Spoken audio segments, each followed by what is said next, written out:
The men who fought here became heroes, not because they were the strongest or toughest or were fiercest, although they were, but because they were given an audacious mission, knowing, every one of them knew, the probability of dying was real. But they did it anyway.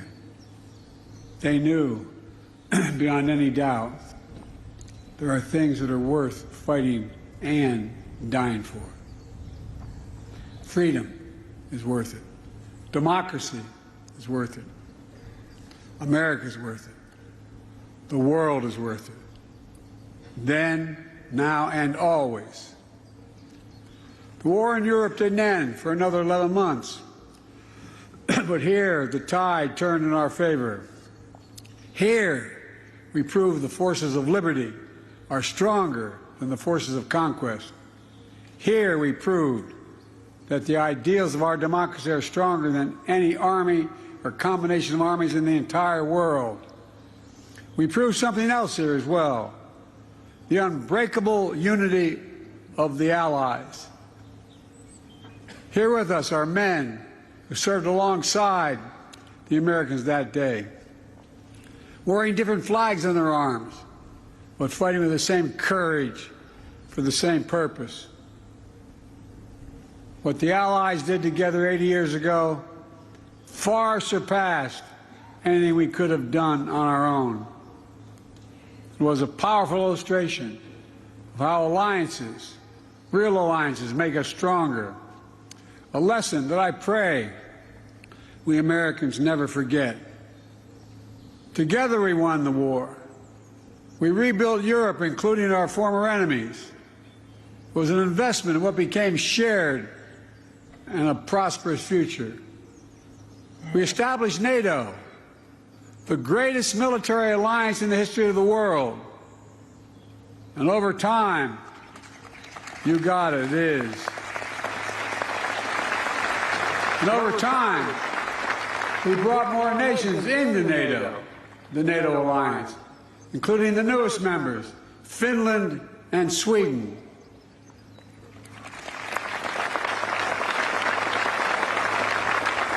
Today, NATO stands at 32 countries strong, and NATO is more united than ever, and even more prepared to keep the peace, deter aggression, defend freedom all around the world.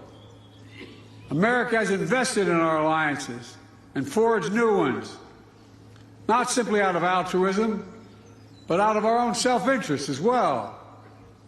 America's unique ability to bring countries together is an undeniable source of our strength and our power. Isolationism was not the answer 80 years ago and is not the answer today.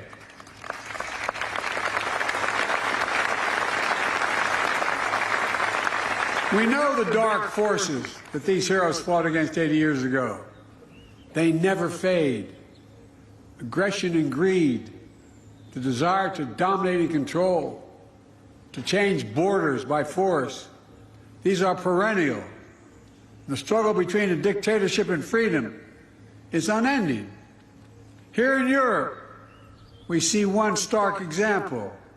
Ukraine has been invaded by a tyrant bent on domination.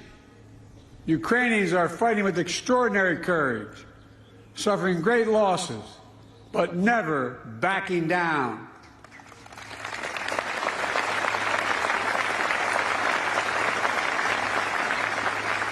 They've been inflicted on the Russian aggressors. They've suffered tremendous losses in Russia. The numbers are staggering. 350,000 Russian troops dead or wounded. Nearly 1 million people have left Russia because they can no longer see a future in Russia. The United States and NATO and a coalition of more than 50 countries standing strong with Ukraine. We will not walk away.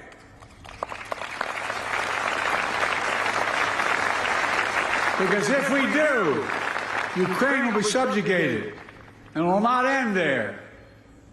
Ukraine's neighbors will be threatened. All of Europe will be threatened.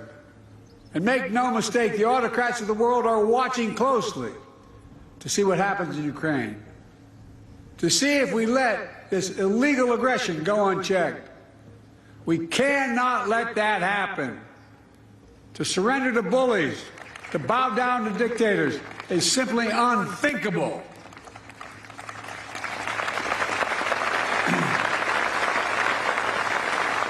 Were we to do that, it means we'd be forgetting what happened here in these hallowed beaches. Make no mistake, we will not bow down. We will not forget.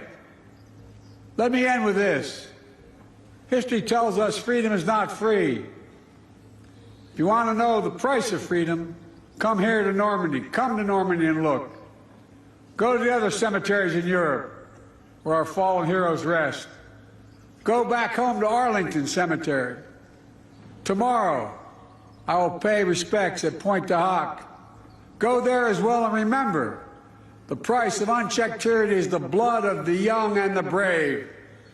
In their generation, in their hour of trial, the Allied forces of D-Day did their duty. Now the question for us is, in our hour of trial, will we do ours? We're living in a time when democracy is more at risk across the world than any point since the end of World War II, since these beaches were stormed in 1944.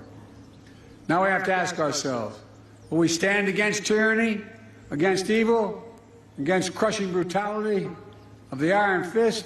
Will we stand for freedom? Will we defend democracy? Will we stand together?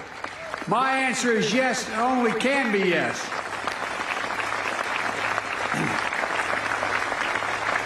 We're not far off from the time when the last living voices of those who fought and bled on D-Day will no longer be with us. So we have a special obligation. We cannot let what happened here be lost in the silence of the years to come. We must remember it, must honor it, and live it. And we must remember the fact that they were heroes here that day does not absolve us from what we have to do today. Democracy is never guaranteed. Every generation must preserve it, defend it, and fight for it. That's the test of the ages. In memory of those who fought here, died here, literally saved the world here, let us be worthy of their sacrifice. Let us be the generation that when history is written about our time, in 10, 20, 30, 50, 80 years from now, it'll be said, when the moment came, we met the moment. We stood strong. Our alliances were made stronger. We saved democracy in our time as well. Thank you very much, and may God bless you all, and may God protect our troops. Thank you.